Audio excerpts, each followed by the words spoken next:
Kalapito mililau pe kole ke ufa pe ngai fata ko fa kia tu be balfit po ni ma ma pe fo ke Facebook ai live stream ko ia ai Broadcom FM broadcasting ai o fa ba fo la hangaton atu I live stream pe fo ki balfit po ni ma ma me api ko matatoa I to mololoni ai koe e wau koe oe ahoni koe polkalama hufi oe apiako oe siasi o Tonga High School ai oku whao koe I he ahoni toko mololo pe koe peitu koe no tu ai kani ai apiako koe te afe mai pe koe spaila an koe fui hala ki toko mololo au mai ke api koe oe ngowe o afe to mata uai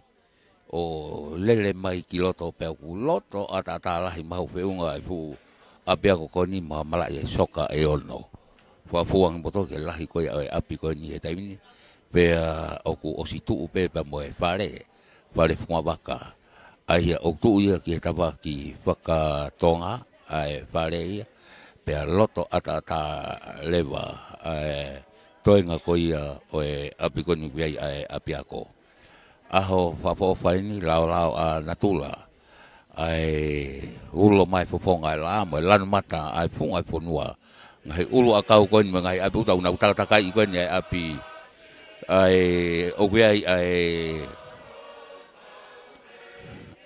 api ako ko ni high school ai siasi o Tonga pe I taimini ku kei mea mai pea kau wha pe I he taimini ko e wha palanglangi foki ena a whiwhio kingi tupo wono pea moe tahine ko nanasi kuin nanas pau pea I he taimini ko o si mea mai kau wha pe kau whaife kau whafonga konfenisi ki konfenisi ko ia a siasi o Tonga me he tapa ke pe o Tongani ngahi tōku I motu pe pehe poki ki tua preanga o ku ia e ka wafofonga ke konfenisi o wafe wafa ai siasi o Tonga o ku whako mai ki Tongani I he tauni pe ko whatonga atu o si mea heni ai Pesteni o si asuesina tau taina Tonga whapikau te vita Kloa ia havea pe mono hoa kai uma foki ai ho iki una o si mea yeni ka fo foki ki ta pe ofiai ko e polo kalama ia I ahoni ko ia I taimini ke whanona fo pe ki nau tolu ai ka whanona fo whatonga iatu ko Lia Maka ko Ana Veikoso ko Lis Meili pe mo kau pepine nau te ngataha pe ko te engenga pe foki ki he whana wako kuna osi kakato aheni ko te engenga pe mo io te unga ko te engenga kotoa pe foki ki kau hange pe ko kau whai ako nau te ko te engenga mo nau tolu ko whatonga atu kau whai ako tutuku me he Tonga High School o ku ai ko pereketi ko alis katoanga e hanga pe wakai ko nau te ngata ko mo fa na wa ko hange ka te ko nau tolu te nau to ko ni e tabaka fai ko pe ka pau ko ia o fu pan mama fa pito ka fai ko ni I he apia ko ni o ku amana ki hu fi ko ia e ahoni ai siasi o Tonga ko ia fatawa ke pe tau kau fataha ki mau tolu ko ia mei tua puleanga o ku mo mea mai I he live stream Facebook ko ia ai Broadcom FM broadcasting kamo afoki ai letio ai balfit po inima FMA ia I he taimini o to ki vai to ki uha I he taimini ka te au hange pe ka ki ta mate fu pe ki he katoanga ia o ahoni ka I he taimini talu e mau iheni mo e hiwa pe hiwa fatataha koe ni ai siasi o Tonga ai koe tataki o e ngahi hiwa ai ngahi himi pe mo ngahi andema mari e te tau te motong mea mai beki ai anayang i hoko atu koia ai Polokalama pea koe tu koia ai Polokalama i ai koe konga ua ulaki pe koe hufia o apea koe siasi o Tonga pea koe konga no wa koe taumafa mo ngahi whameite ka koe Polokalama koia o hufi o apea koe siasi o Tonga ai koe fofofua tu utra a ena afifio tu ia Tonga tu powono pe mo kuina na spau fofofua pe ki he to ni mai ke taha koe kamata ia ai Polokalama ai koe me ataldali fa ko pe ia e tama pinis kalau ni tu potoa ulkalala koe himi ulwaki koe whaiwhekau mo se wereni koe sikitali lahi ai se Tonga lotu kamata whaiwhekau sanitoa koe whaiwhekau pule ia o se Tonga o Okalani Nusila koe Same tataki ai whaiwhekau toke tā te wita whemafi koe tare kita ia o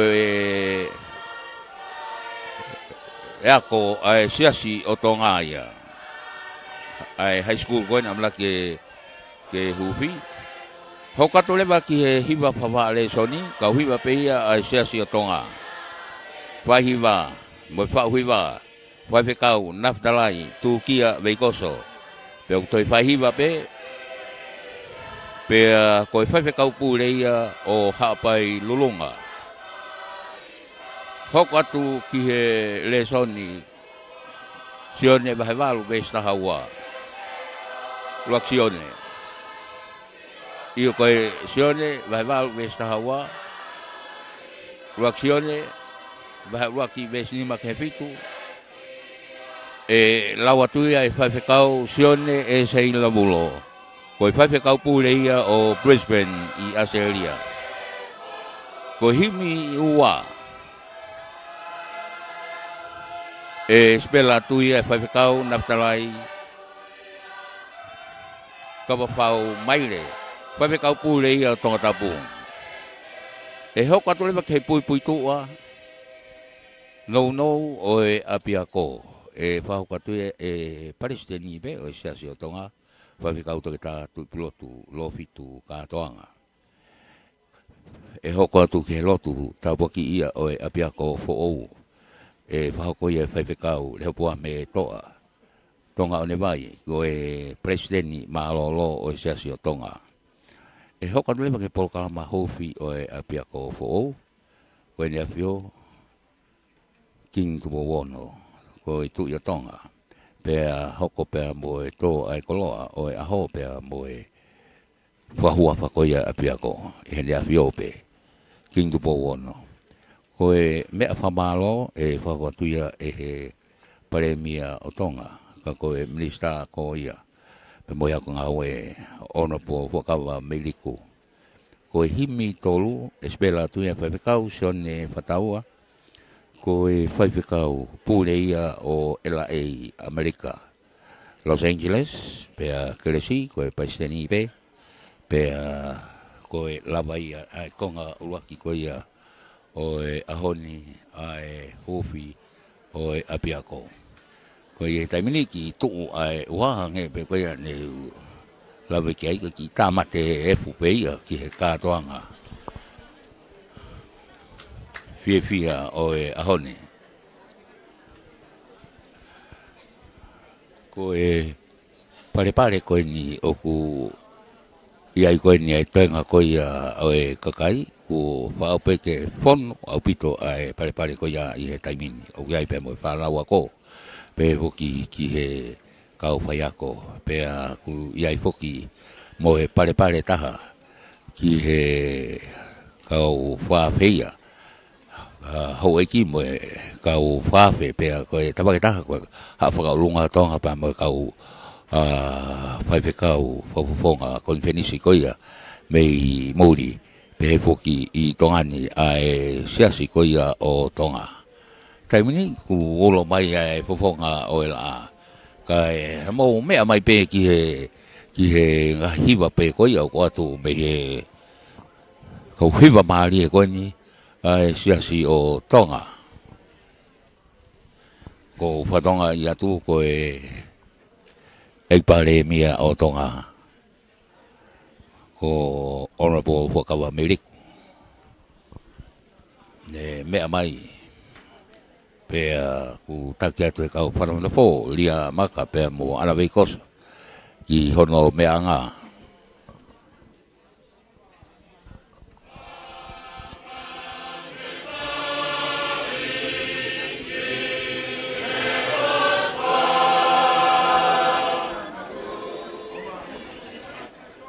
Oia koe teu pe ako pe ngahi wā ki toki whaiwalahi a ngaiange kamata o e Polokalama.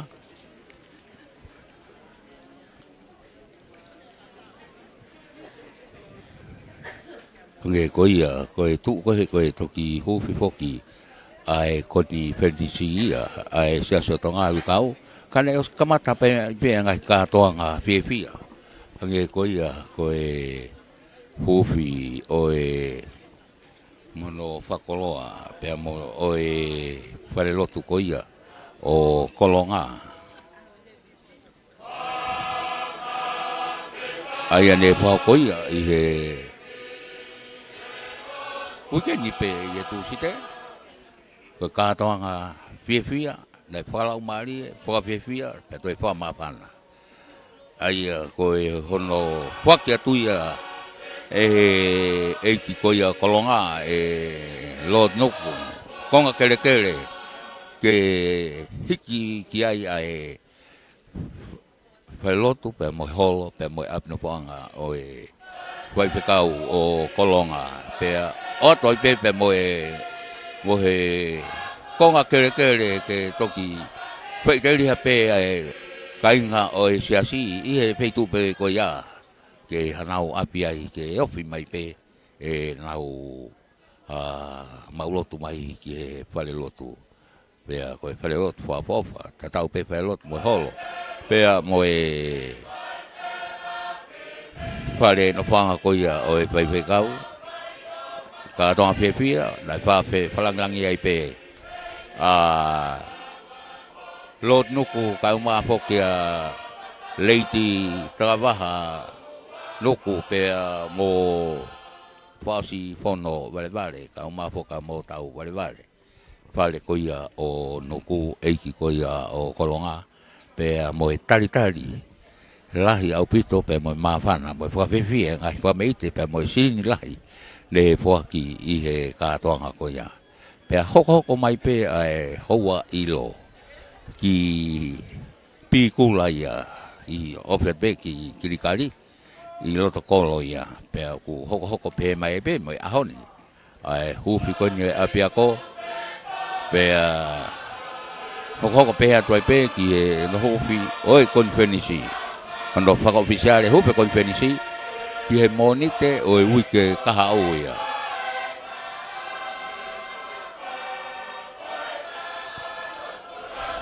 o Lord Mafu ku ne mea mai pea ko lia makana o kune rakyat kono mea anga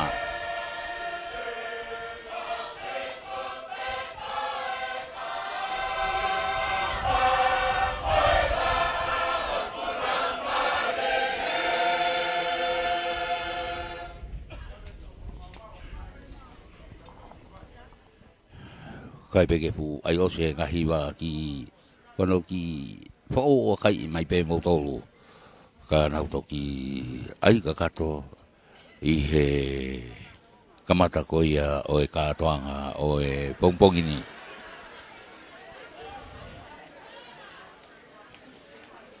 pa fo pito tui fio ko ni ngahi lanu o ku tui mai ngahi kau whalau mai koe me he ngahi wah whanua ke he ngahi lano pe o ku nauhanga o ngaueaki pea koe kau poke kau whape kau taki kau whapuponga ngai whanua me muri Australia no sila pe poki Britania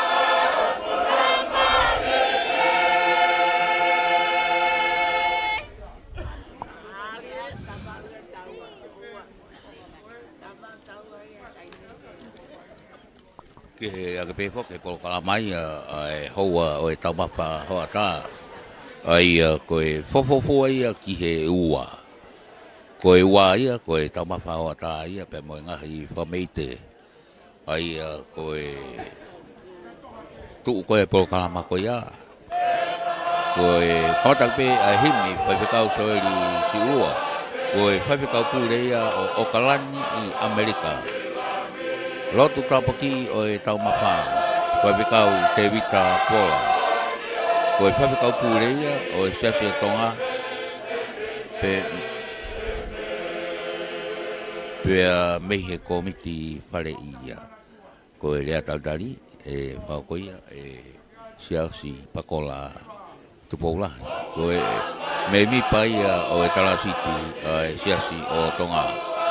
Hau kata lewa ki ngahi whameite ai koe wai whameite ai whanau ako mo tautupu koe o siasi o tonga pe mo ngahi lea pe koe lea whamalo hau koe tata eiki paseni whawekau te kata tu blot lo fitu lo tuku ko te ta whengemafi te reki tai ako siasi o tonga. Koia koe polkalamai ki he hoa o taumafa hoa ta.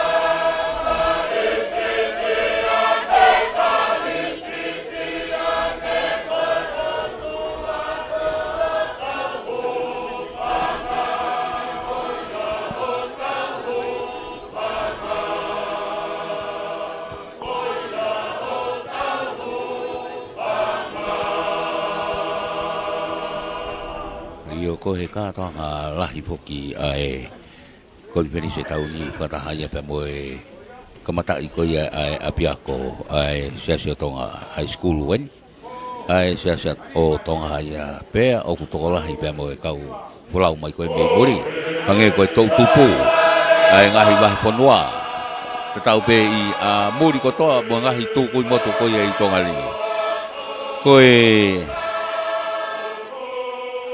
Tata aiki kanari epikopo o sias katolika tonga pe mo niwe ko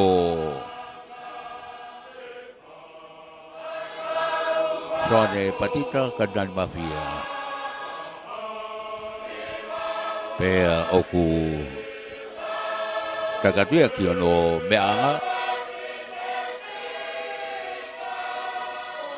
iyo pe moe kau tau tupu ko ia mei he ngahi wahi whanua tō Pureanga, Amerika, New Zealand, Australia pe foki ki ngahi tukui motu unu whawhi mai moi tau tupu ko ia o siasi whako pe nau polo kalama i lotonga ko ia o koni whenisi pe oku tolahi whalau mai me muri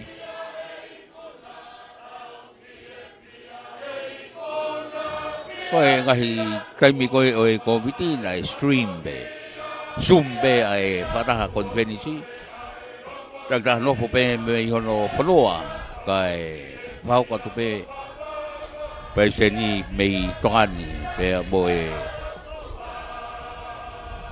Tala City o Sumbe ai konferensi Asia Tonga i taimi koia ne toa koia ai COVID.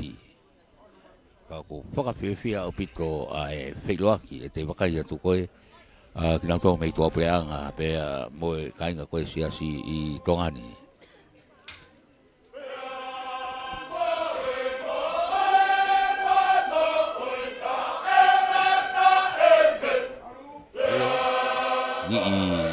Whare ari at me ko ngā o e kele tō tuia ka o posolo. Kau whawhanongo fok pe ai he mga pā. Ano wha o atu koe me wawhit po ini bai whama ka goini. Koe siasi o tonga ai.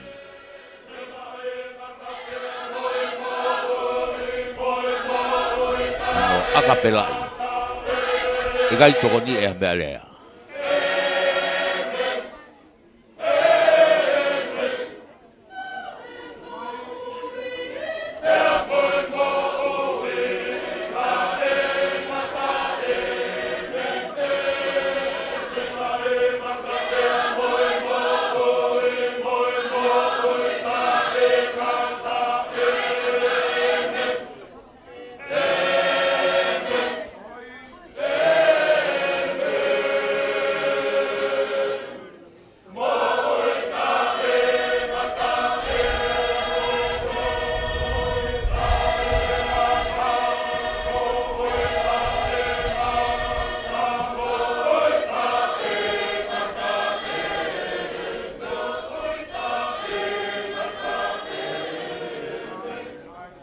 Oia ki whare ari atu veia o e kele tō. Tau ki mea mai pē a naiange ano liri o si i e he kauhiwa whakatata ai siasi o tonga. Ai andema ko ia moi ngahi hiwa pē i he no tonga ai tau whanonga tu mo e tau polokalama o e katoanga huwhi o e apiako. O e siasi o tonga.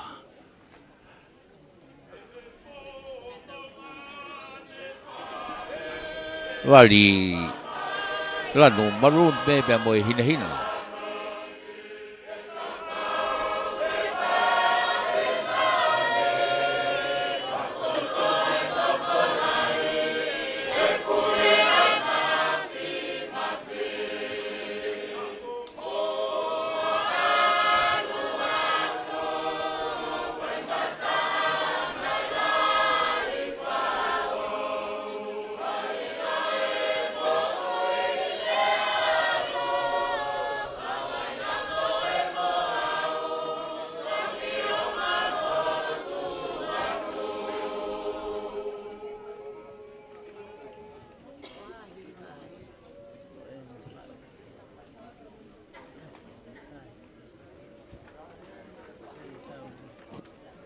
Koia koe ngahi whamau ba au beia ngahi hiwa koia. Ai teu koe ni ki he kamata o e polokalama. Ka oku kei holo mai pe ai au kau mai koia kau whawhe. Koe MC koe ki he katoanga o e ahoni. Ko Wainga Palu.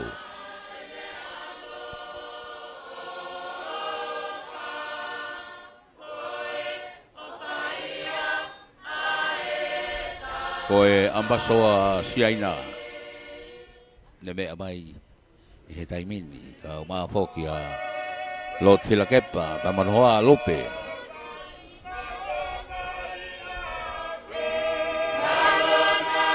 e ke komanda koia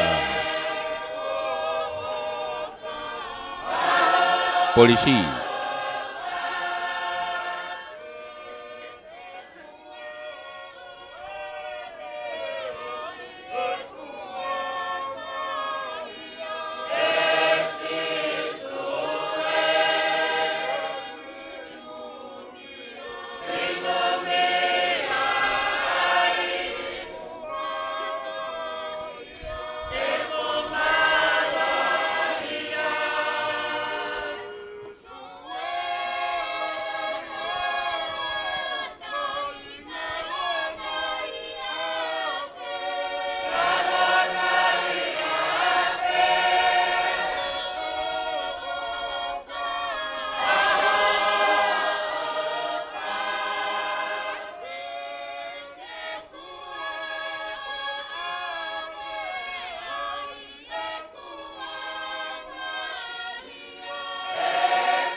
ta coi polisi Shane McLennan le mea tu kono mea nga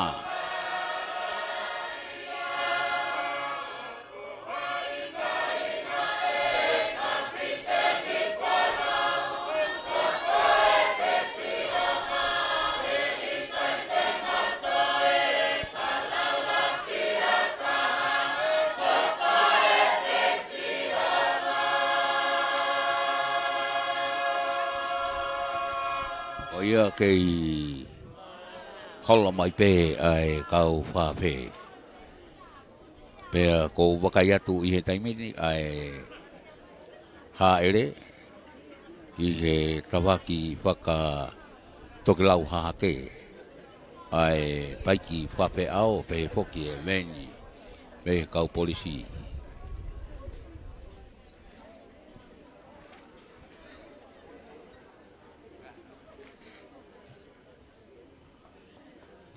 Oia koe taimini tōta ai haere matatoa i he apikoeni o ku tuai ai apiako ai high school ai siasi o Tonga.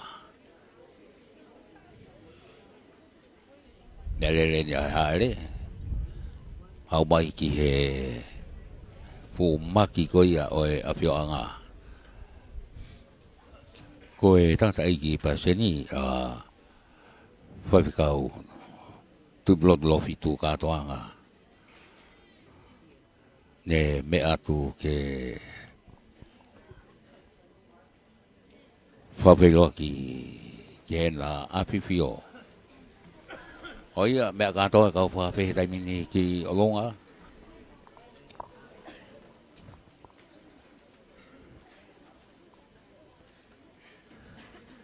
pe koe na pipio ona haere atu ki ona apio anga i he taimini teu ki he whasi whaponua.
Ia hiwa ia tope ia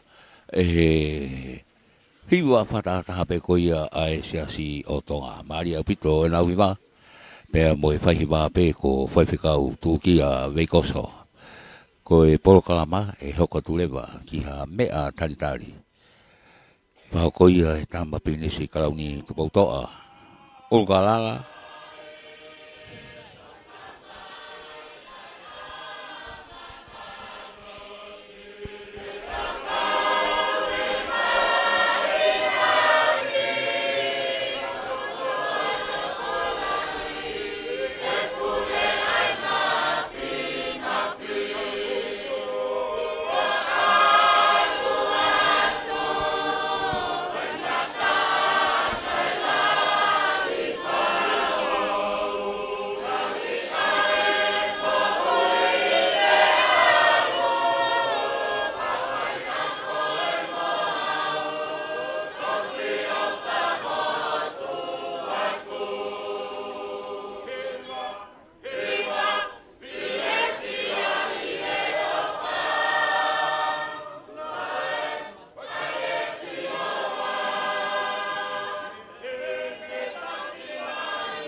Koe tama pinis kau ni. Kebuta ulkala la pea mo prinsesi. Sinai takala. Tuaho.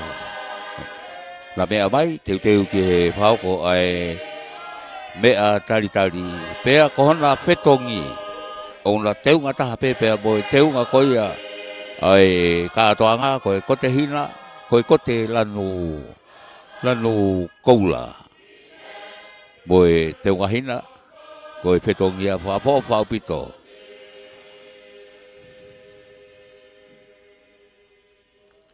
MC ko Wainga Palu. Tapu ki he a whio ai o tua mafi o iho tau rotonga. Tapu ki he ne a whio ko e hau a tonga kingi tupo ono. Tapu ki he tahine kuini na naspau mo e whale o haa mohe o fo. Tapu ki he tauma pilinis kalauni, pilinis tupo toa ulu ka alala. Tapu ki he tahine prinses kalauni, prinsesi Sinai takala mohona whare. Whatapu ki he kere eiki o ene a whio, ko tau uloloi he ahoni.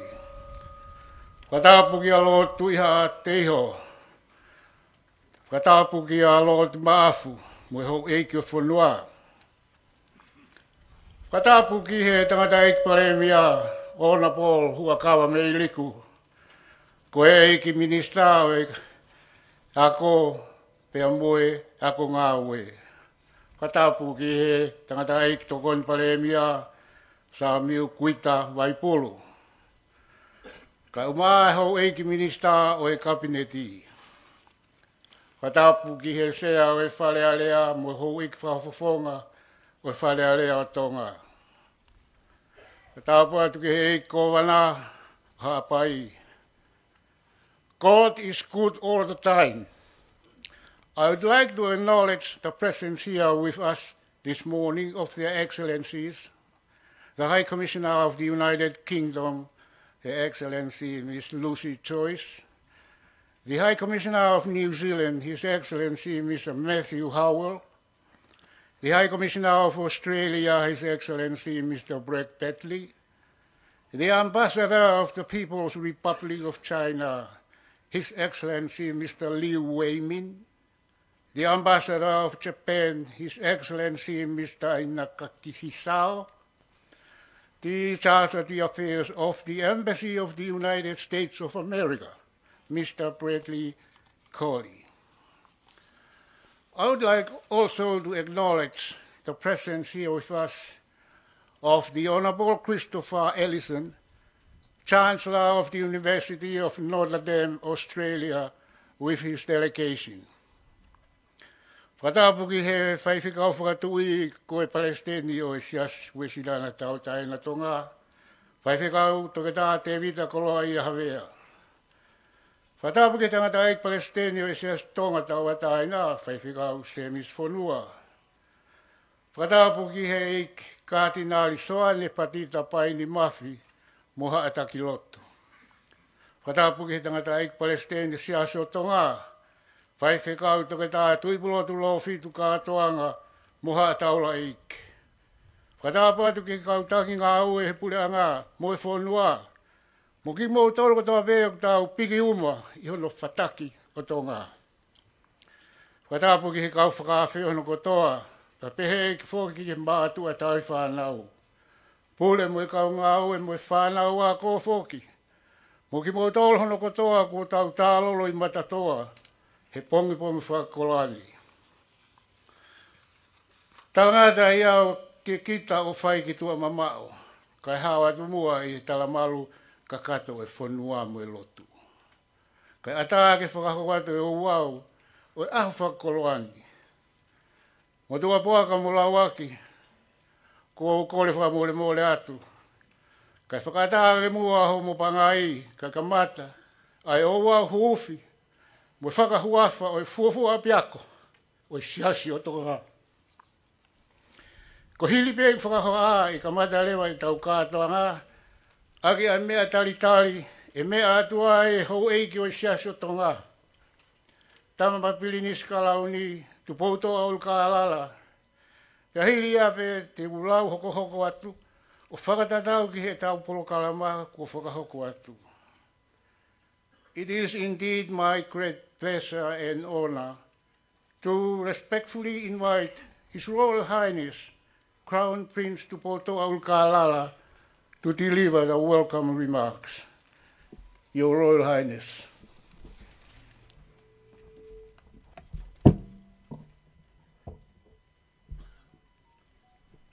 Tapu mo e o tō mafi, ke hao ni whale rewa o Universi. Tapu mo awhia whio, te o tonga, te po ono, pe mo e tahi neku ni, nana spau. Tapu mo e whare alo, mo e whare o ha mo e pe pehe ki e hoki kotoa, whonua. Tapu mo e pare mia tonga. Ono polo, hoka mo e riku. Mo hoe ki minsta kotoa. Tapu mo e sea e whare area lo whawhanua, mo hoe ki me mipa e whare area. Tapu mo e kau hoe ki whawhawhonga o ngai pureanga i muri, pe peke e kau takilotu kotoa. Mo e haa whakaolunga o tonga. Tapu mo moto puaka.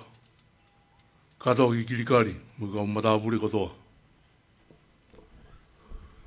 Tuku mo ke awa te whakatapuni, kia te motolo ai tonga kotoa, o mo ualolo, he pangaini. Pia mo ki motolo mo mea mai, he ngalu ea.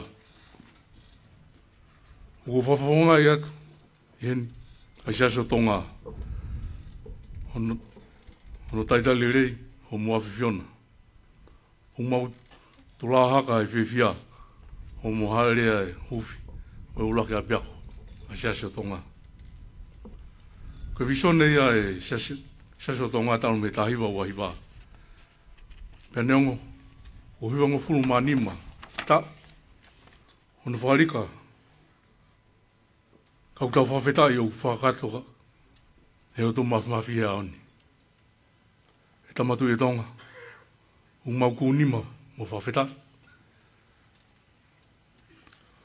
Whawhetau lalo, whakataha o tofiani, ke langa e a piako siasi. Ko ia, te mau whai o mau lerei taha, hono teui, a hako topu e whanua. He kumau lawei, koe moe fungani, o e awhiona, pia moe whare o tupu, talu me ulak whaa. Whatawangi o tō mawhi, kene kei whawhonu mau waipea, a awhiona, moe kuni o whina atonga. Pia pehe ke whare o haa mea who, hake aine keresi, mo tapuaki, he ahoni, pe mo tūloa. O pehe fok, mo mau taitari lerei, ai whiwhia e kau whawhi hono kotoa, pe mo ki motolo kotoa he pangaini, mo ngalo ea, whatawangi o tō mawhi, ke lotoi, kene keresi mo ne tapuaki, ia te ki motolo, ne whakakoloa ki mautolo, e nonga, mo ne whiwhia, he malari hufi, e piako i siaso tonga, e aho ku tau iai. May I conclude this welcoming address in English for non-Tongan speakers. Your Majesty, King Tupoto VI and Queen Anaspau, on behalf of the Church of Tonga, I humbly convey our most sincere and profound joy to receive your royal presence here today, to officially open the Siasio Tonga High School, an enduring vision from 1929, finally being fulfilled on the Church's 95th anniversary.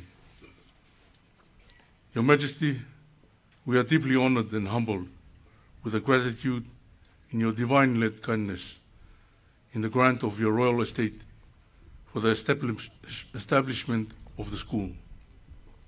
We stand fully committed to the vision and strong support of education from King Tupoto I through to your Majesty. Through this school, we plan to contribute the best of our services to the education of our young people.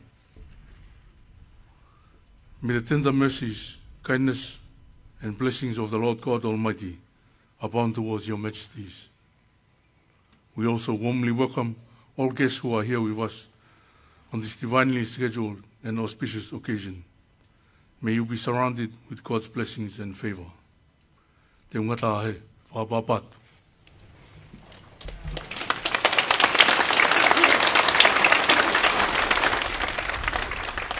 Ya, tama pinis kalau ni.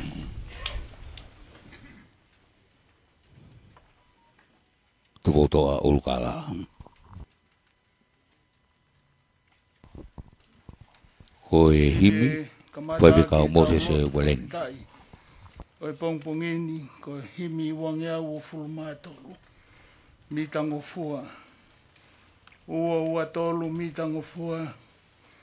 Whakawhetai e ki ho whalahi, he kōke mana tui, ai tū tāmaki. Ua tolu mitango fua, ke tau hiwa. Whakawhetai e ki ho whalahi, he kōke mana tui, ai tū tāmaki.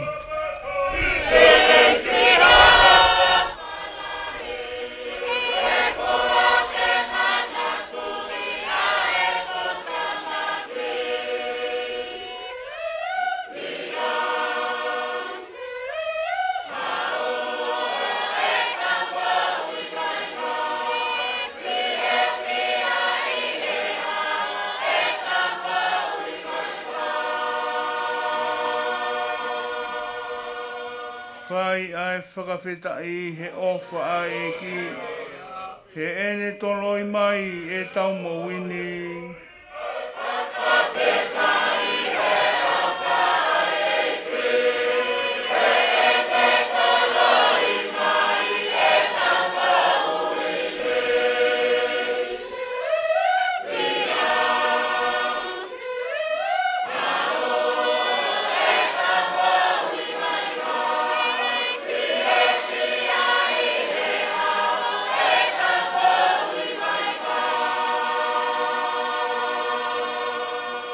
Tau whawhetai pe he ofa nepe he nai kai awhe kai ao mate.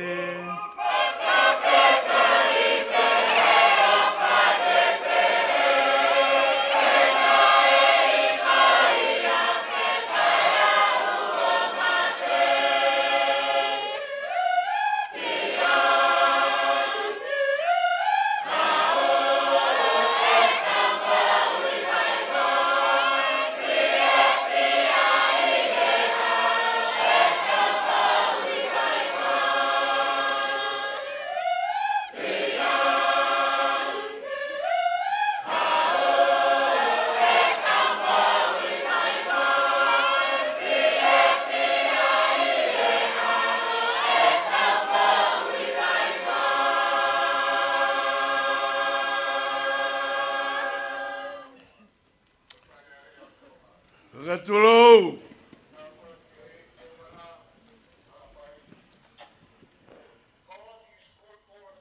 Toloi!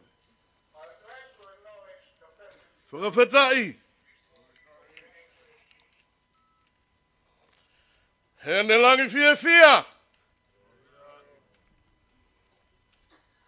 Gloria ke atua e langi tau potu! Toka merilo!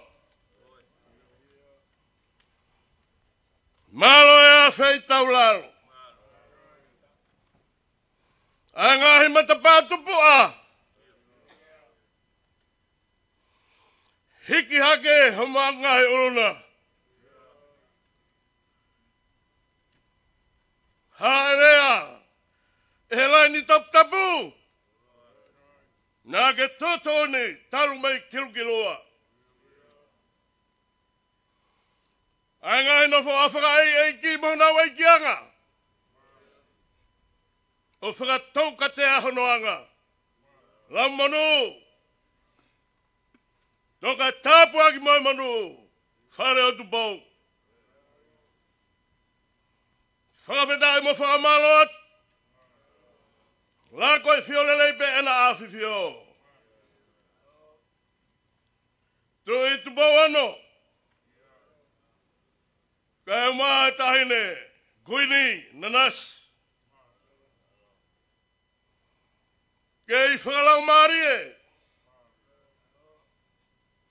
Tama pirinis kalau ni. Bautoa ulkalala. Kaya masih tahine blinses kalau ni. Snaida kala. Tama si birinisi. Tau faahau man mataongo. Fia homaulo to. Kei whakalau maari e fui lupe, o loto palasi. Ngone rea ho beteri ake. Neongo. Au heka. Au ngagai kupuisino. Aho fia. Aho mawawa. Ai mata ho mau pukai mata ke kloa tonga. Ke toka e pe manu. Ke mani tadu. Hange ko tanu bau na fai. Ogo lau mari e be. Tama tu berhage. Ho igno bere fonua. Maro au bito go. Lau mari e tampare mia. Gawa hoek minister buranga. Geyo tua motonga goya a tofia. Malo gulang mari lele si kau taglot ko tobe. Fai kau kadnare.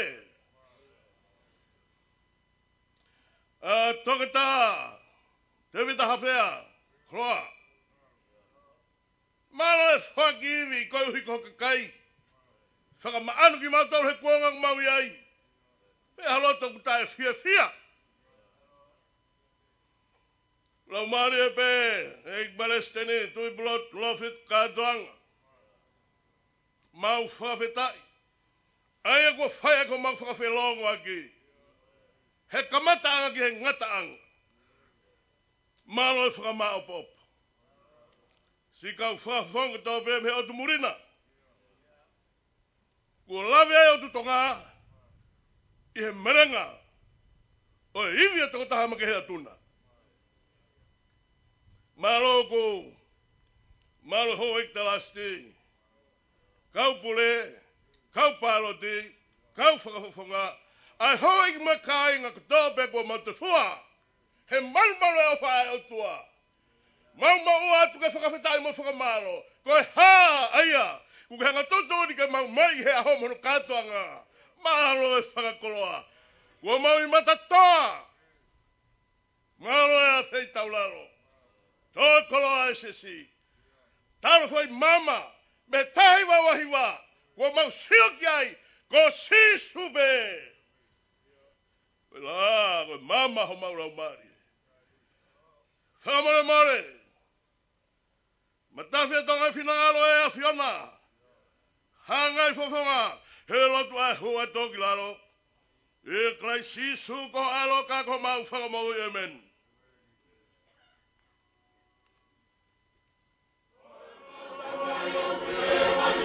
Koe lotu ia me whakatia, koe tau sentonga. Koe tau pule, o Okalani Ngusila.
tai mini ho ka tu ki he sa me lo te fa pe ka to ta te vita fa ma fi tre ki ta ko ia ai sia se tonga ko hono te au e ngahi same te au e ngahi same te ulau ko to pe ai ngahi vesi pe aku pe he hono whakalea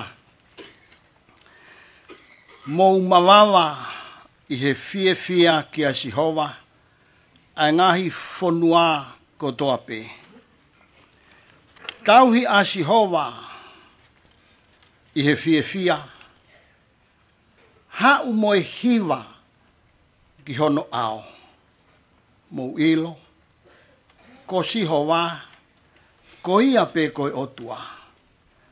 Ko ia pe na ne ngauhi ak tau tolu, ka na e kai te tau ngauhi ak tau tolu. Ko hono ka kai ak tau tolu, moe whangasipi o ene ngoue.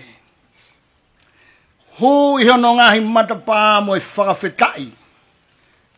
Pea ki hono ngahi loto a moe whakamalo. Mou whakawhetai ki a te ia, pea whakamalo ki hono hua wha. He o kuanga le lei a Sihova, o ku tae ngata ene alo o wha. Pea ku tolonga mauai pe ene mooni me he tau tangata ki he tau tangata. Amen.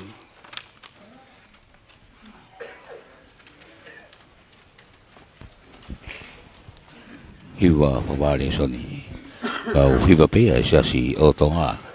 Whahiwa, boe whau hiwa whaipekau. Leftalai, tūkia veikoso. Koe peu te whahiwa.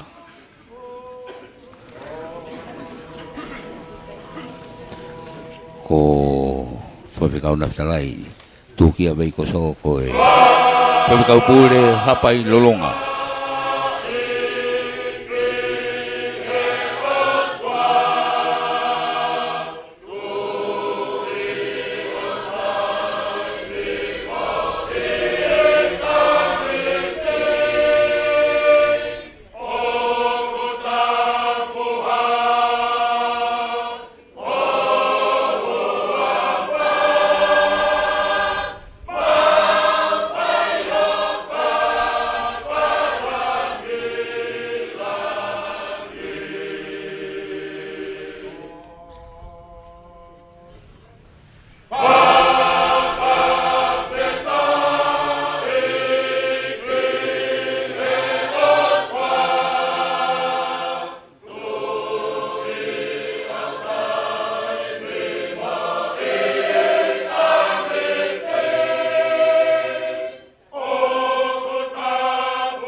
Kio sia tonga tua pe ko tau moyanga.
Lie au pito. Hange toku pe koe leo e kau angelo. Hiva pe ilangi a moipo. Koe ande ma metelia. Hiva patata pesa se tonga pe. Koe folofola kuo. Ko lau maki tau tolu he houani. Koe kau naptalai tukia pikoso. Vai a eko speriasione valu o e vahe. Ongo fulu mau au e vesi. Moe uluaki e ipiseriasione, uluaki o e vahe. Lau I hono ni magi hono fitu o e konga. Ai aku pehe hono lau. Pia toile ai a sisu ki a tekin au tolu o pehe. Ko au ko e mama o mamani. Koi au ku mui mui a te au e kai alui ai he pouri. Kai a te ia ai mama o e moui. Koe ni ai whekau. Na mau whanongo me a te ia. Mo whakahagi a te ki mautolu koe mama ai otua. Pea kui kai i a te ia ha whakapourisi. Ka pau o ku tau pehe. O ku tau wheo hi moia. Kai a e vai he whakapouri.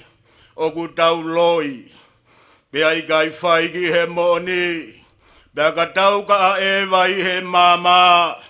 O hange o ku i kai he mama ia. O ku tau wheo hi moia. Ko e tata o sisu. Ko hono alo ku ne whakamagi tau tolu. Mei he anga hala ko toa pe. Ko e ngatanga ia e tau lau folofol. Whawekau siane se ilabulo ko e whawekau pule. Brisbane, Australia, Himiwa, whawekau Naftalai. Kawa whau maile ko e whawekau pule o Tongatapu.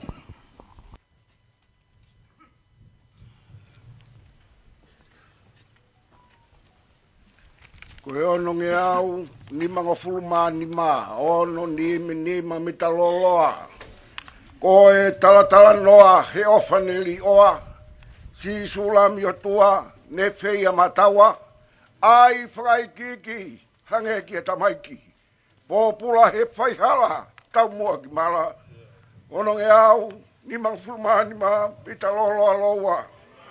Ko e talatala noa he ofaneli oa, si sulami o tua, ne feia matawa, ai whai kiki, hange ki a tamaiki. Pōpula he whaihala, tau mua ki mara.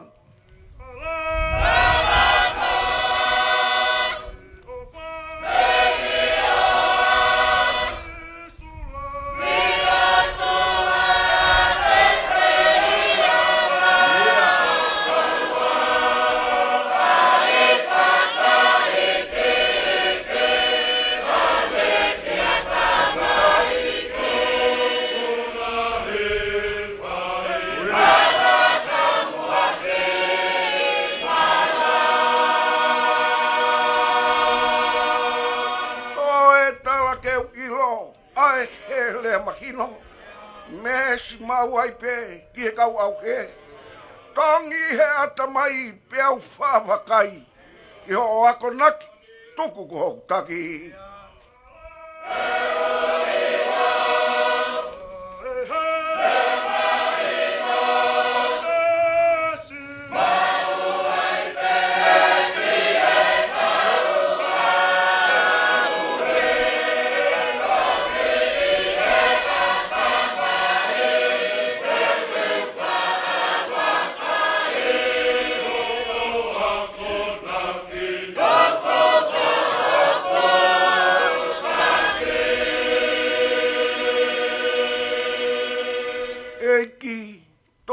Mai he leo vai vai.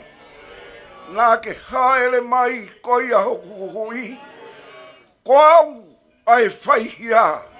Ina si he mala ia. Pau ko mate ia.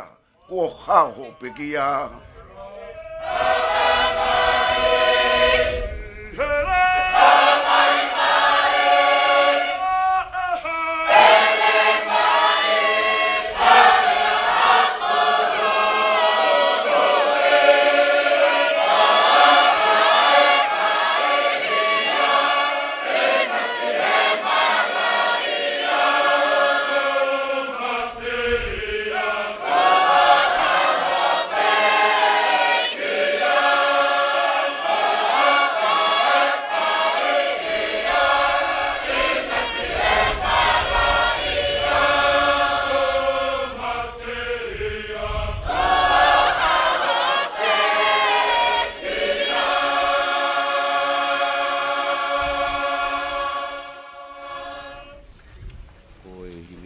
Whawekau Naftalai kawa pau maile. Whawekau pule Tongatapu. Hokatu he pui tu anau no o e api ako. Whawekau tongeta tu bilotu lofi tu katoanga. Palestine sia sia tonga. tolu tai o tua i he lang. Tamai, alo, lau maari e maa oni oni. Tapu moene a fio, ai tui o tonga, tupo wono. Tapu moe tahine kuini o whenau tonga, na naspau. Tapu moe pirinisi kalau ni, tupo toa ulu ka lala. Te amo, prinsesi nai tākala tui matamoana, whanakawa ki langi tuku aho. Tapu moe whare aloho no kotoa, pea moe whare o haa mohe o fo. Pea kou kore, ke whaka malu malu atu mua. I he tala whakatapu kakato, ko au whaki e mea taritari o e aho, kai ata ke whakahoko atu. Ha pui pui tua nou nou, o e apiako e seasi o tonga, o tau hufi he aho ni. Ko e seasi o tonga, nai whakotu uia i he tahiwa ua hiwa, i he lalo o wawa, o e api ko molaya, i pangai nā wea hapai. Ko e tuku whalau mai a seasi o tonga mi he tahiwa ua hiwa, ne lahi ono ngahi pore whaingata. Kai whakawheta. Ko si hova nai uri fohe he wholau. O tau whanua ia seasi o tonga he wanoa ua wha. Ko sisu pe ko e mama. Ko e la aho ku lau marie. Ko sisu pe ko e mama. Ko e la aho ku lau marie. Ko sia te wholau ia e seasi o tonga. E tau koe ne hiwa nima, e ne tuku wholau mai. Hange koe aku hahe sila ai siasi. Na e whatua e sia te wholau koe ia, me he kōsi peri o sisu kalaisi. Na e toki osi hono lau. Seo ne wahe walu we si tahawa. Pea toi lea ia sisu kia te nginau tolu o pehe. Ko au, ko e mama o mamani. Ko ia ku mui mui ia te au, ei kai alu ia i he pouri. Kai ia te ia, ai mama o e moui. Ko au, ko e mama o mamani. Ko ia ku mui mui ia te au, ei kai alu ia i he pouri. Ka ia te ia, ai mama o e moui. Koe fungani mama ko ia, o ku turifua ki ai ai seasi o tonga, pea pehe, ki he apiako u tau hufi he ahoni. Koe apiako, koe visone mahu inga. Nai pātolo aki mai eni, he tau e hiwango furuma nima. Whakawhetai ki heo tua mafi. He ne whakaola me rie. O ha sino ai visone ko ia. He ahoni. Ko ia piako e seasi o tonga. Ai o tau hufi he ahoni. Ko i revolo pe e taha. Ai a ko i revolo fomu tolupe. Ko i tokolahi o i whanau ko he tauni. Na nau kamatai ai ako. Ko i toko te au mānima.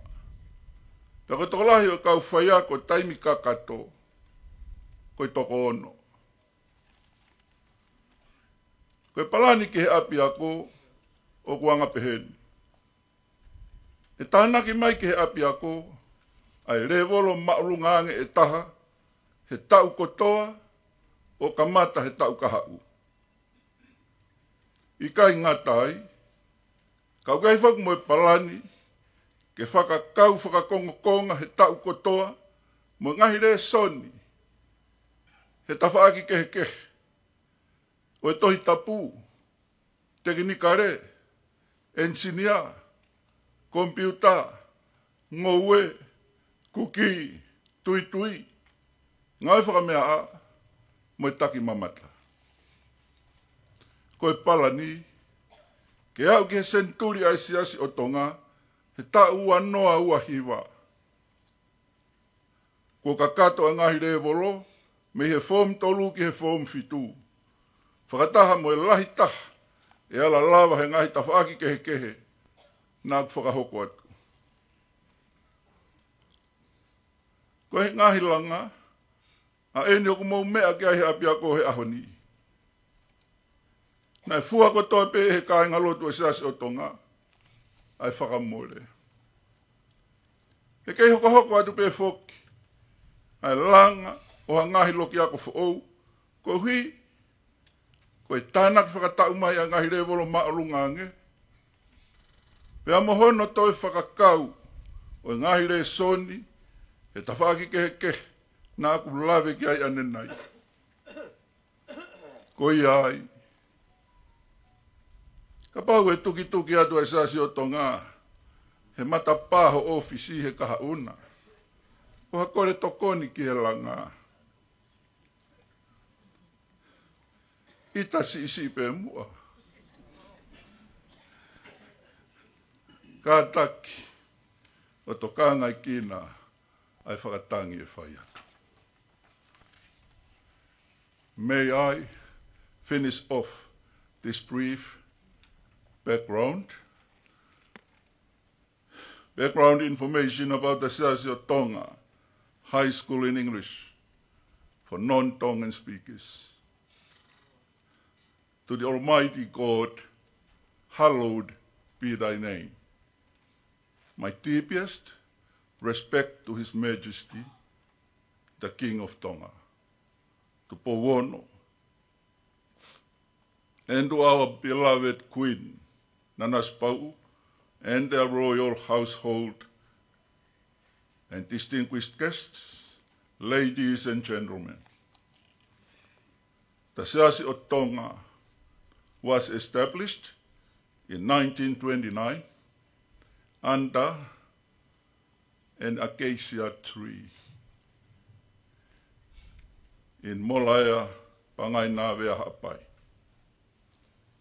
We are indebted to the captaincy of the Almighty God in our journey that has been filled with challenges. Jesus is the light, the sun of my spirit. Jesus is the light, the sun of my spirit, is the motto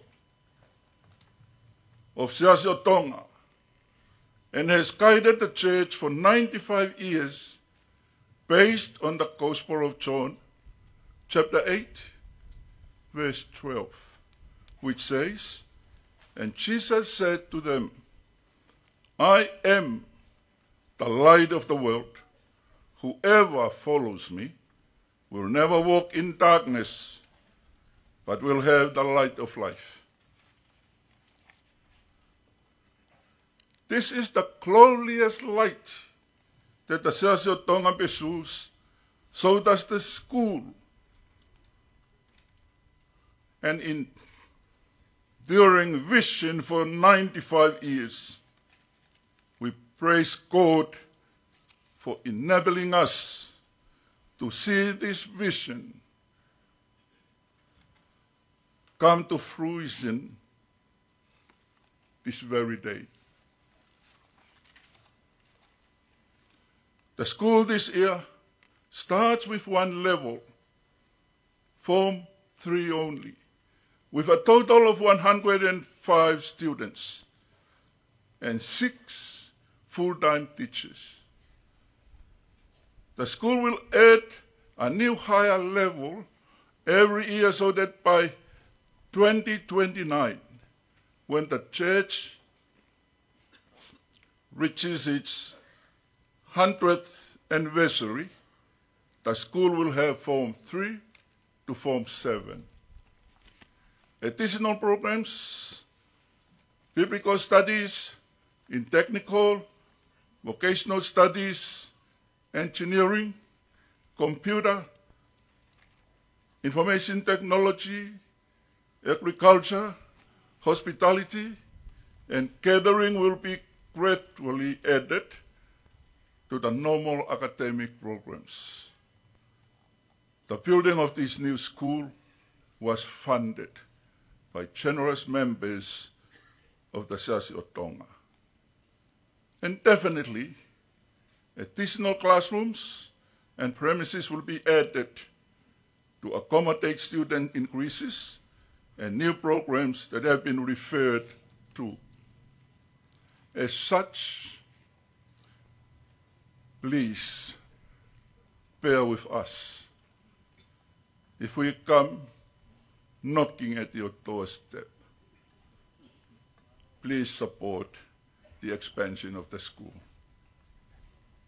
Koe ngata iau e whakahoa. Tua o whakapapa.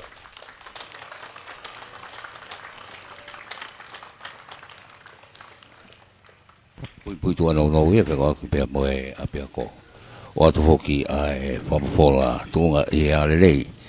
Mai tokoni e whapafonga whalelea huila moe langi pasi. Moe kosilia tonga tapua. He koe uru i ofisi koe seasi o tonga utu i tonga tapua. Lotu i oe tapua ki oe apia kōko e tangata eiki ua manake ni whaiku. Ko le peke ki whakawat pēa ki historia no. Ko whaiwhekau le hopo ame tō a ko e Palestine whika whitu ia se asu tonga. Pea koko sia no tau hiwanga o fulma whitu he tauni.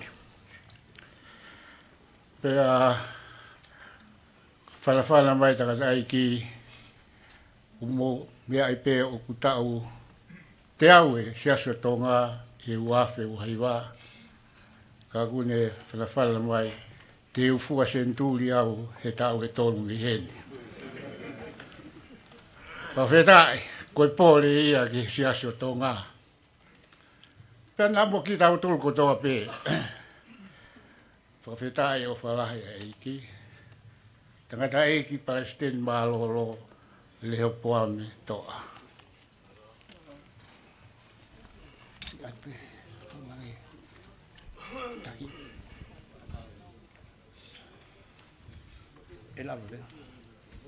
O ia i he taimini ko whawhekau le poame toa ka uhi wanga fuma pitu. Ko e President Mahalolo o e siasi o tonga. Lotu tapaki o e apia ko fo'ou.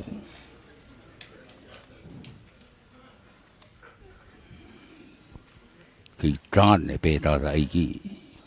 Lelo mai pē ke whahau kono whatongia. Ko whakatula wat.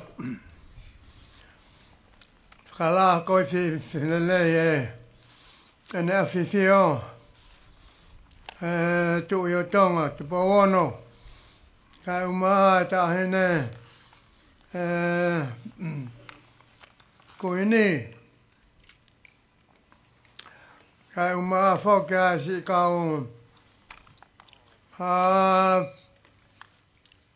whaiwhekau whakonwhenis.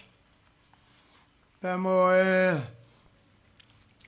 hou eke o siaso tonga ko tau katoa hen he moana o wha e ki kai lawa whai hana whakawheta mahana whakamalo ea o tae ngata pia tae ngata ai tau mai a malo long ai mate aho pia moe po e whakawheta ke tae ngata ho tau lau mali e ai whai ki whatongia koe ni kua whakahoko mai ko e lotu tāpua ki o e apia ko fo'ou. Kai whai ha lotu whakamore atu. Kai ke lawa whai hana whakawheta mahana whakamalo ia. Ka maone au pita whalawhala o kai ko hapotu no aeni. Pe ko hapotu kehe. Whakairifia pe whakamana wahe. A whio ai o tua mawhi o e langi pe mo mani. O tae ngata, pia tae ngata. Pia kumatu akta tau mo e kau e mo ui. Hoko e amanaki ai vai. Eo, whakaata maa rie, moana e ofa e ki. Ai aho mahu inga mwhakoloko e ni. katau wau tia. He to koni mai whake vi ai ki. Ma lo ke ta ngata humau lau ma rie. O whalahi ai o tua whakalau ma rie le. Ene a whiwhio. Eo, ko tupo wono.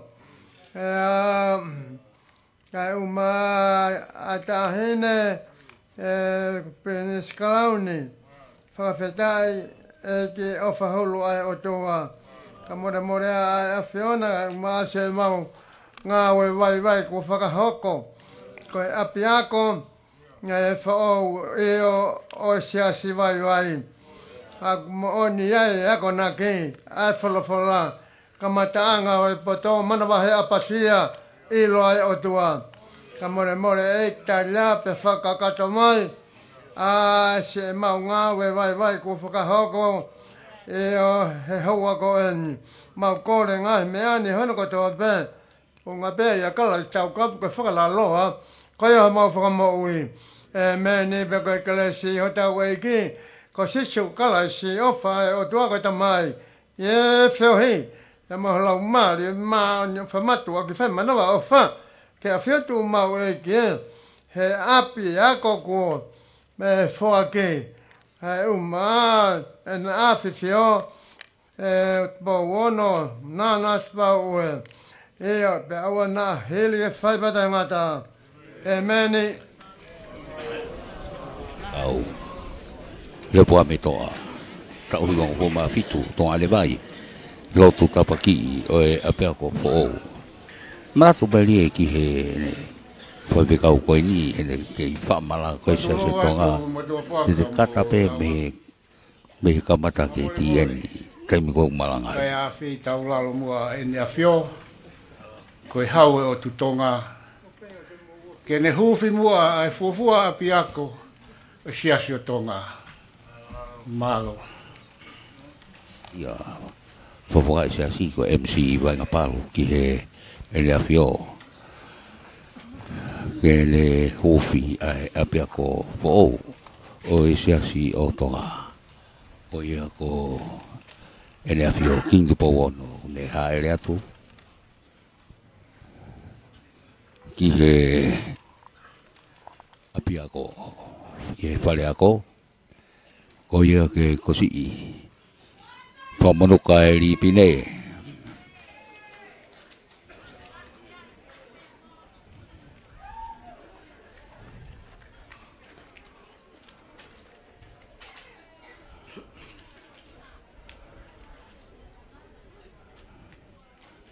Ko ia lava ano whamanuka e ripine. Kofetai.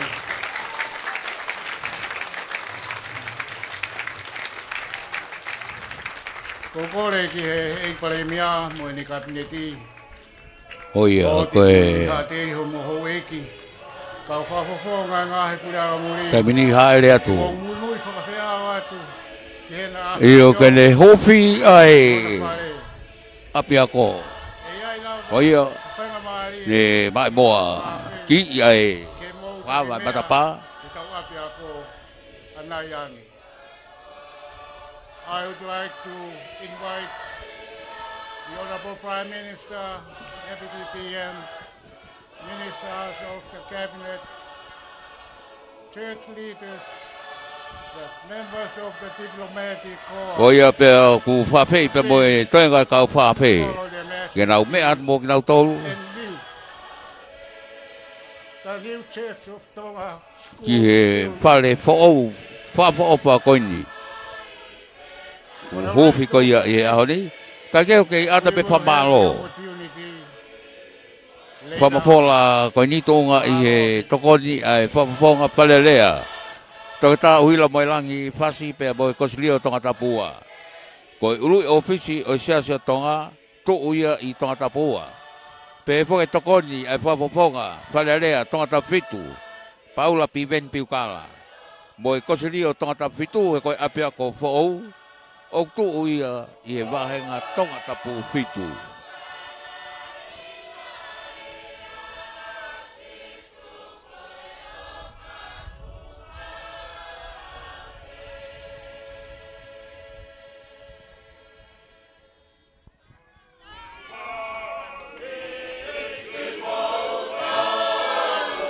kau whawheni kunau mea atu. Ke mui hena pio.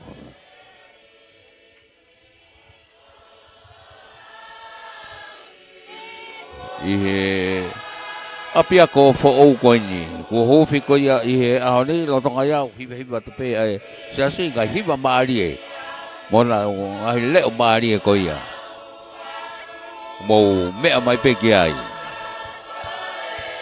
tata fe fi pe mo to ko live stream en Facebook ai Podcom FM podcasting pe ki letio wa fit ko ni ba ai ma o ku tau whelonga ki ai i e taimini. Mo tau mei tua preanga.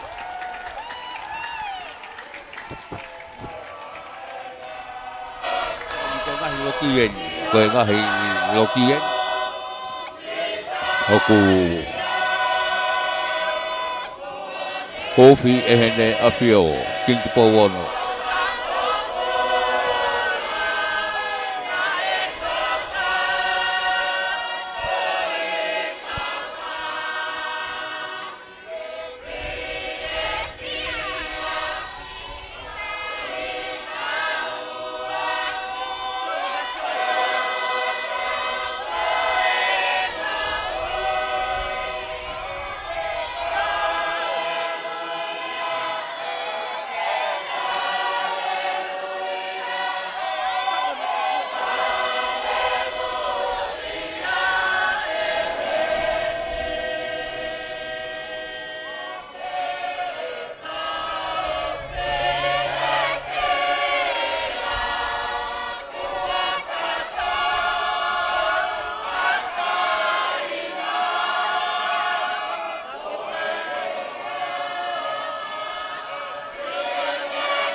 Ma fala kau hiba kau fefiden tunga lua ta pili-pili.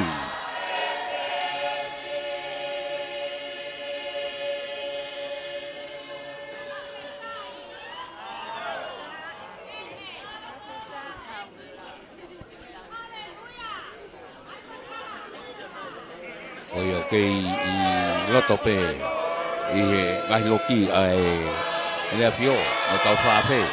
Kau tonga ya tu koi presiden ni oi sia sosial atau tanah toa. Kau kau tewi tak keluar ya be aku ni me at boya. Gene mama tak ki ngahi loki.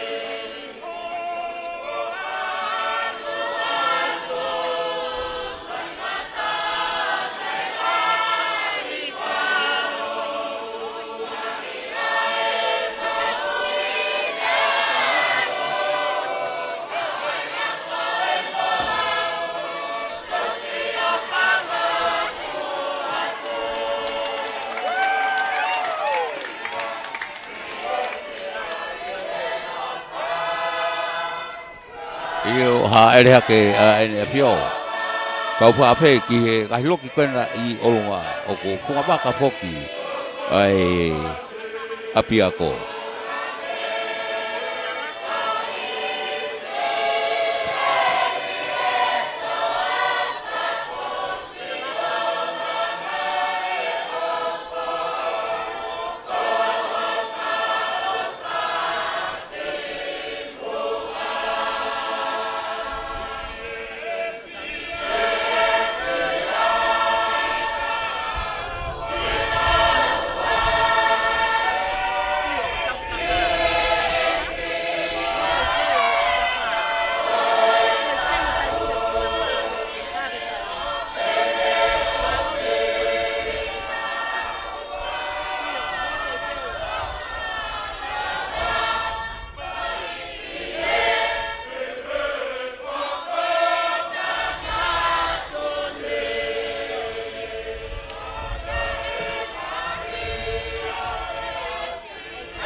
Loki tapotu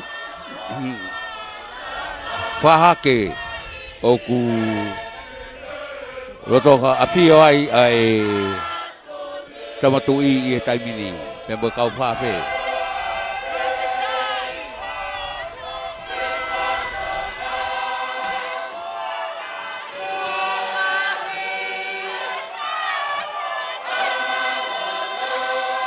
ke ke pe mari ai ka hiwa ko no atu ko ia kai ngasia si taimini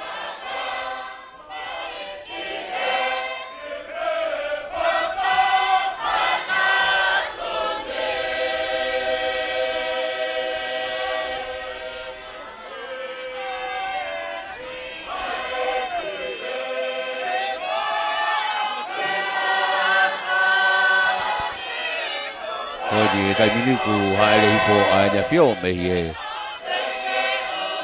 ở luôn á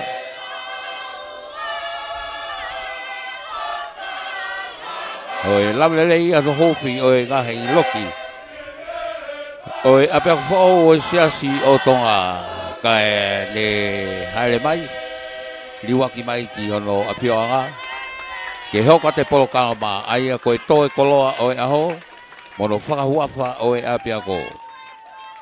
Koe nea pio kingi tupo wono, tuki o tonga.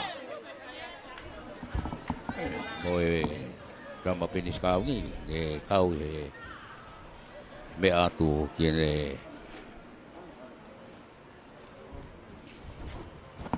mea kia ngahi Loki. Oe apia ko whakahuafa koe ni ai siasi o tonga. Saya tonga high school. Titen ke toa koloa pe moe whahuafa. Kai tuku heki MC kene heo atu vai ngā palu.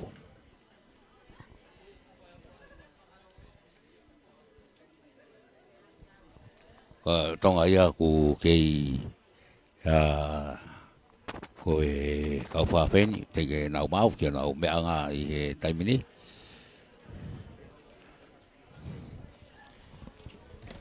Kei o tai pe pamalo koe papapola koe te tau pe I Facebook pe hoki ki tau le tio wa fipa ni mai fama o tai pamapola koe ni tunga I tokoni ai fofonga fala lea to tau huila moi langi pasi moi kosili o to tapua ko ulu I ofisi o sia so tonga okutu ia I to tapua klikali pe hoki ki tokoni ai fonga palelea to ta fitu paula piven piukala ko kosili o to ta fitu ko apia ko o tu I banga to ta fitu la folalo atu ha whakatangi fie matamua ki he nea fio ke toa mua ha koloa mo whakahuafa ai apia ko o siasi o tonga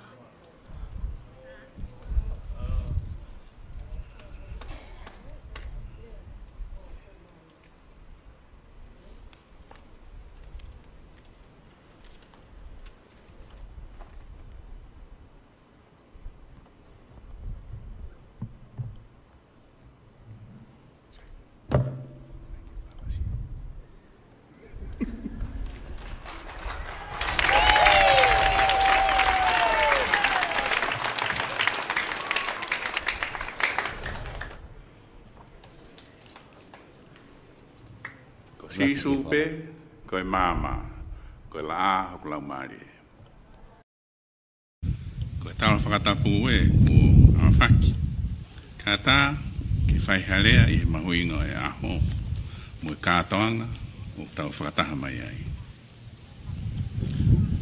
nai whatu a siasi o tonga I me tahiwa ua waru I konferenisi a siasi tonga tawa taina koe rak whakataha e fai e fulalo o vava e apia siak lolo hea ko molae pena e taki e urukarala misin siak lolo hea tau kolo langi mo e mātua toko te au māua nai kakata hono le sisita siasi e hata tolo me ta hiva ua hiva ai e koe tau ia hiva ngofuru maanima I he moni te kahau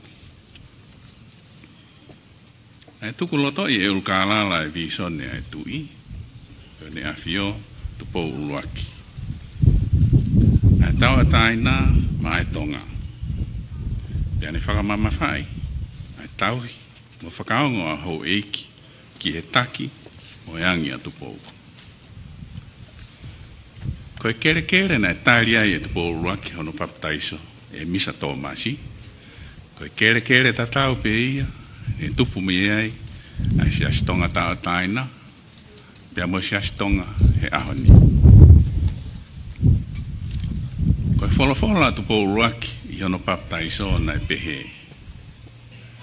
Kua ufuaki au ki hoku o tua. Ke ufai hono finangalo ma hoku kakai mo mamani. Tauange mo o tua. Ke ne fuaki mai ene keresi ke u aonga ki o kakai. Na toka hono finangalo ki he ngahi me ani. Ke tawa taina hono kakai. Ke tahape hono kakai. Ke lotu hono fonua. Ke whakainasi hono kakai I he kere kere. Ke oua na whakae haua lau vare mo maulalo. Ke whakotu ai ako. Ke tupure kinai ai mama ilo mo poto. Ai mahoinga maupe ki ngahi universit lalahi o mamani ai tau taina o whakakaukau. Pea koe lahi o ngahi university na makatuunga me he ngahi kautaha whakalotu. O hange ko Oxford, pe Cambridge. Ko ia e tatau pe mo api ako fo o koen a siasio tonga. Ko e kamataanga o ilo I he whakaukau na e tohi. Ke lava ke ako ai tau tangata lolotonga me he tau tangata o kuohiri. Ko e ngahi te whito I tui lalahi whakalotu o nau whakamama whai ai mahu inga o e laukonga mo e tohi nima. Pea ko e api ako ai wheitu ua kuatu mo vahe ai ai ilo. Ko I ai e holo ai ilo mo e tuku whakaholo. O ka pau e ikai ke vahe atu ke mo ui. Ko hamea o ku ikai ke mo ui I natula e kamata ke more ia. O ko whakamalo at ke siasi mo ngahi kupu whengao e aki kotoa I tongani mo tō pureanga I hingao e lahi lerei mo whakaofa ofa o tau hufi he ahoni. Tau whanonga atu eni e whahai tau o e toi tuu. Ko e pekia a kalaisi he kolosi mo ne toi tuu me he pekia. Ko e ango te whito I mo onia o e lotu whakaristiane. Ko e toi tuu o kumaka tuunga me iai ai whaka mo oni a siasi ki maamani. Ko sisu o kulahi ange ia I he taki whaka maamani. Ko e alo ia o e otua. I he tohi ta whakatonga, ko e fuakawa motua, ne liliu ia me he rea whakahepelu. Pea ko e fuakawa fo'ou, me he rea whakakarisi. Ko e rea toi tuu, o tohi ia, I he rea whakakarisi, ko e Anastasis. O kou whakaamu, ke whakamooni I he whanau, pea mo e kakai te nau ngāo e ake ai apini. Ai Anastasis. Pea ke ilo ia pia koni, ko e korisi Anastasis. Mo whātua.